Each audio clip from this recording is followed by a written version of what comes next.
Petri Wine brings you Basil Rathbone and Nigel Bruce in the new adventures of Sherlock Holmes.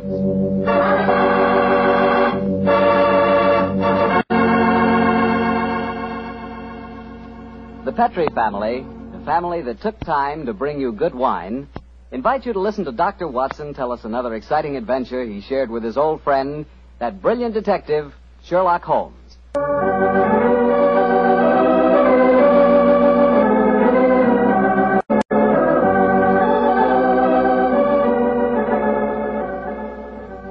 Well, here we are once again, keeping our weekly date with Dr. Watson.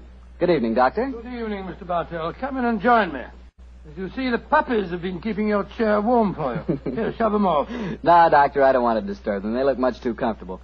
I'll sit over here, thanks. There's tobacco in the jar beside you, cigarettes in the box, and some excellent port on the sideboard, so make yourself at home. Thanks, Doctor.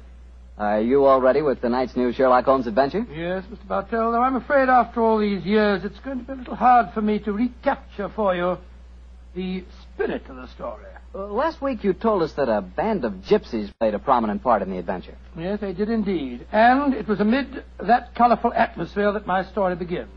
It was in the autumn of 1890.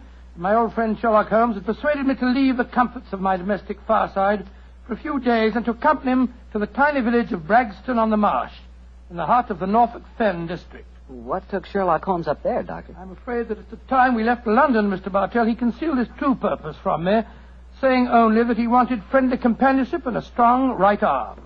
Not until later did I learn that he was then on the track of one of the last coups that led to the confining of the Moriarty gang. But to get on with my story. We arrived at Bragston-on-the-Marsh and settled ourselves in the village inn. And after an early dinner, we strolled across the fields to the gypsy fair that was encamped nearby. It was a colourful sight, Mr. Bartell. Naphtha flares lighted a group of tents and caravans dotted round the edge of the marsh. And as gold-earring gypsy girls told fortunes and danced, swarthy gypsy men played on their violins the haunting melodies of their ancestors. We watched the side shows for a few moments and then strolled towards the center of the gypsy encampment. It seems only like yesterday, Mr. Bartell, as Holmes turned to me and said... Far cry from Baker Street, isn't it, Watson? Yes, indeed. Just the same, Holmes, I'm convinced that you're not here purely for holiday. You're on the trail of some criminal. No, chap, I'm on the trail of a clue. The clue, if I find it, may lead to the confounding of the Moriarty gang. Holmes, can't you be a little more explicit? After all, I left my wife and my practice without asking any questions. Surely now we're up here, you can let me know what's afoot. Very well, old fellow. I'm searching for a young gypsy by the name of Pyramus Hearn. He disappeared recently from London, and it's vital that I find him.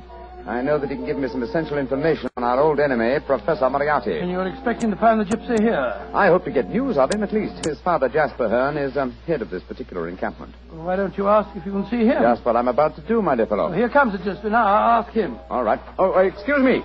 You speak to me, Gorgio? Can you tell me where I may find Mr. Jasper Hearn? What you want with Jasper Hearn? I have a message for his son, Pyramus. That is different. Jasper Hearn stands in the booth yonder. He is the Timberlangro. Timberlangro? Yes, sir. He's a gentleman engaged in an interesting exhibition of skill involving 3 thimbles and a pea.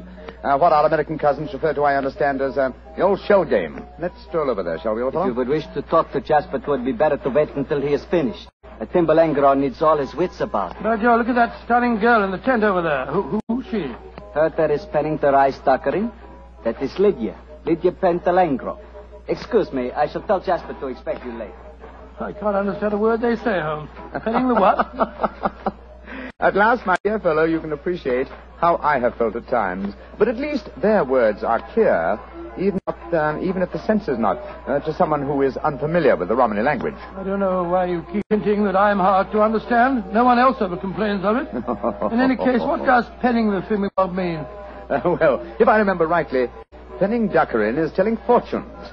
And from the sound of things, Lydia Pentalangro is not greatly pleased with the duckerin she pens. No more. Lydia can tell no more fortune. Come on, Watson. Let's see what the trouble is. What do you mean? You must finish it. But, Olive, my dear, if the young lady doesn't want to tell my fortune... Rubbish. You crossed her palm with silver. She's taking money under false pretenses. Here, I give you your silver back. Lydia has never taken money under false pretenses, nor has she told the future when she does not wish to. Goodbye to you. The insolence of these gypsies is intolerable. If I had my way, they'd be run out of the county. Now, my dear, don't get so excited. The poor girl's probably... Good evening. Major Treadgold, isn't it? Huh? I don't think I have the pleasure of your... Oh, dear me. It's Mr. Sherlock Holmes. Yes, sir. Well, bless my soul. Haven't seen you since that last meeting of the Geographical Society. Oh, I'd like you to meet my wife. How do you do, Mrs. Treadgold? How do you do? This is my friend, Dr. Watson. How do you do? What brings you up to this part of England, Holmes? Are you hot on the trail of some desperate criminal? Dear me, no. Dr. Watson and I are taking a little holiday, and you and your wife? We live here in the manor house. Well, you're very lucky. It's a beautiful part of the country, Mrs. Treadgold. I hate it. I was born and brought up in London. I'm never really happy outside the city. Yes, Oliver's not one for the peace of the countryside, I'm afraid. Well, perhaps we'll get back there.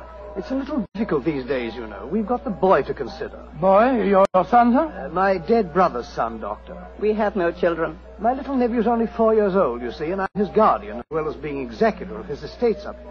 So you can understand it would be difficult for us to get back to London. It's only difficult because you put the child's happiness before mine, Arthur. Oh, now, Olive, you know I have to watch his interests up here. After all, when he comes of age, he'll be one of the richest young men in Norfolk. Yes, and with money that should have come to us. In any case, Arthur, if we do have to live up here, I'd find it more tolerable if you'd keep this gypsy scum off the estate. You seem to have taken a violent dislike to the gypsies, Mrs. Treadgold. May I ask why? Oh, they persecute us.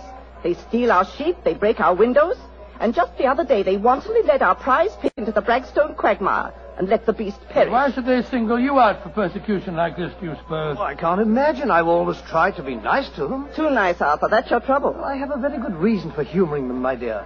You see, Holmes, I've always been afraid they may carry this feud so far that they'll even hurt the baby.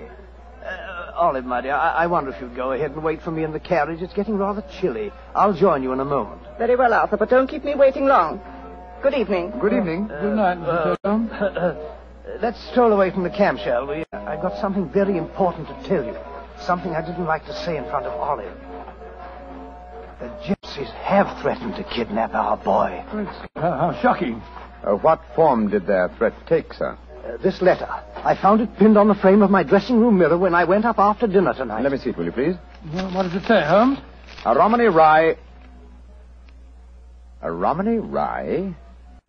Won't take your insults forever, Major and Mrs. High and Mighty.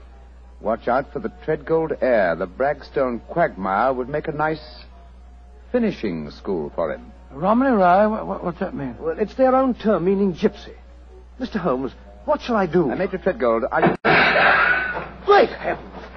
That shot just missed me. Where the blazes come from? I can't see a soul. They have come from behind any one of those caravans ahead of us. If you wanted direct evidence, gentlemen, this is it. That is the first open attempt on my life. Holmes, what extraordinary luck for me that you're in the neighborhood.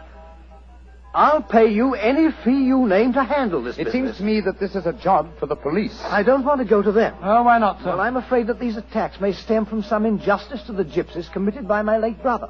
If that were so, I wouldn't wish to expose the fact. I want this kept private. What do you say, Mr. Holmes? Very well, sir. I'll accept the case.